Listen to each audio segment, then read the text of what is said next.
Hello everyone, मैं हूं मनीषा यादव। आज मैं आपको बताऊंगी टाइप्स ऑफ स्टोरेज क्लासेस के बारे में। इससे पहले वाली वीडियो में मैंने आपको स्टोरेज क्लासेस के बारे में बता दिया। देन ये नेक्स्ट वीडियो है, उसके बाद types of storage classes. There are 4 types of storage classes. जो स्टोरेज क्लासेस होती हैं वो 4 टाइप्स की होती हैं। फर्स्ट जो है हमारा auto storage class, extern, static, registered auto classes. Auto storage classes first क्या हमारा ऑटो स्टोरेज क्लासेस। नेम से क्लियर हो रहा है कि मीन्स कि इसके अंदर जो है ऑटोमेटिकली ही जो हमारे डाटा है वो स्टोर हो जाते हैं मेमोरी के अंदर। This is a automatic storage classes. ये एक ऑटोमेटिक स्टोरेज क्लासेस है। The auto variables are stored in memory and are local. जो हमारे जो वेरिएबल्स होते हैं वो हमारे मेमोरी कार्ड के अंदर ऑटोमेटिकली ही स्टोर हो जाते हैं। This is the default classification for all the variables declared with in a function body including main function. ये जो वेरिएबल्स होते हैं इनको सारे वेरिएबल्स जो है इनको डिक्लेयर किए जाते हैं विद इन अ फंक्शन, एक फंक्शन के अंदर, बॉडी इंक्लूडिंग मेन फंक्शन। और जो हमारी इंक्लूडिंग बॉडी होती है वो होती है हमारी main function with a parenthesis bracket. Main के साथ हम मेन लगाते हैं प्रोग्राम के अंदर, मेन एज अ फंक्शन जो हमारा काम करता है, main then parenthesis bracket. Automatic variables are truly local to the block of which they are defined. और जो हमारा ऑटोमेटिक वेरिएबल्स होते हैं वो ट्रूली लोकल होते हैं, बिल्कुल ही, जहाँ पे हमारे जो है वेरिएबल्स को डिफ़ाइन किया जाता है हमारे प्रोग्राम के अंदर। They exist and their names have meaning only while the function is being executed.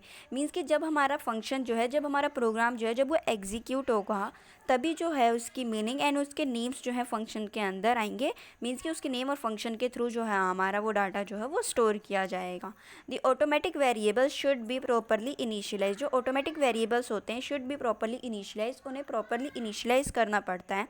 Otherwise you are likely to get a unexpected result. तो जो है अगर आप उसे ढंग से इनिशियलाइज नहीं करेंगे अच्छे तरीके से, तो जो हमारे अनएक्सपेक्टेड एरर्स जिसे हम बोलते हैं सी प्रोग्रामिंग में, वो जो है हमारे पास अकर होंगे, वो जो हमें स्क्रीन पे दिखाई देंगे।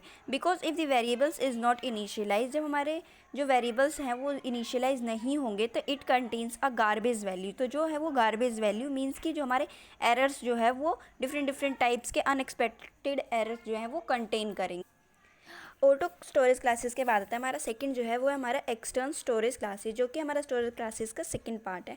इन contrast extern variables are global. जो इसके अंदर एक्सटर्न वेरिएबल्स होते हैं ये ग्लोबल होते हैं, मीन्स कि आप इन्हें कहीं पे भी यूज़ कर सकते हैं। If a variables is declared at the beginning, जब भी किसी वेरिएबल को हम स्टार्टिंग में डिक्लेयर कर देते हैं ऑफ अ प्रोग्राम, किसी भी प्रोग्राम के अंदर, outside all the functions including main function, and it is classified and external by default.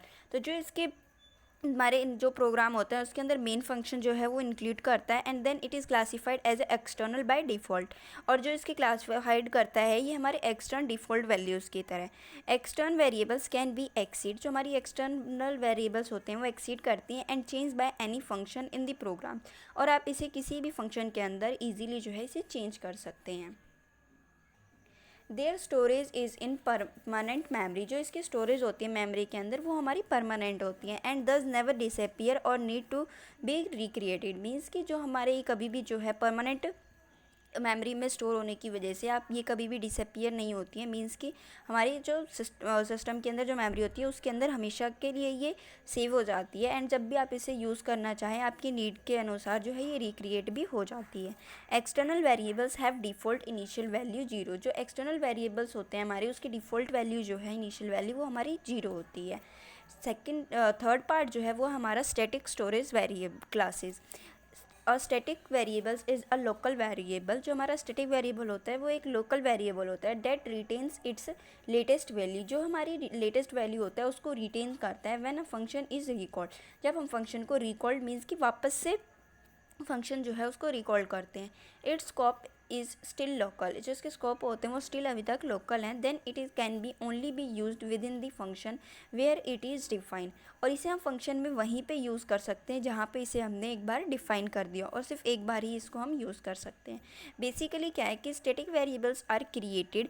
Static variables को आप क्रिएट कर सकते हैं इनिशियलाइज वंस, और एक बार इनिशियलाइज कर सकते हैं on the first call of the function. और जब आप फर्स्ट कॉल ऑफ फंक्शन करते हैं। Both auto and static variables are local. जो हमारे ऑटो और स्टैटिक वेरिएबल्स जो हैं दोनों जो हैं वो लोकल वेरिएबल्स हैं, but the difference is that static variable don't disappear. जो हमारे इसके अंदर जो डिफरेंस आते हैं दोनों ऑटो और स्टैटिक वेरिएबल्स के अंदर वो जो है कि जो हमारा स्टैटिक वेरिएबल होता है वो डिसअपियर नहीं होता है when the function is no longer active, जबकि हमारा जो फंक्शन है अगर वो ज़्यादा टाइम तक हमने उस पर एक्टिव नहीं रहा प्रोग्राम के ऊपर तो जो है वो डिसअपियर नहीं होता है। बट ऑटो में क्या होता है कि कई बार अगर हम उसमें कंटिन्यूसली जो है एक्टिव नहीं रहते हैं प्रोग्राम के अंदर तो वो जो है वो डिसअपियर हो जाता है।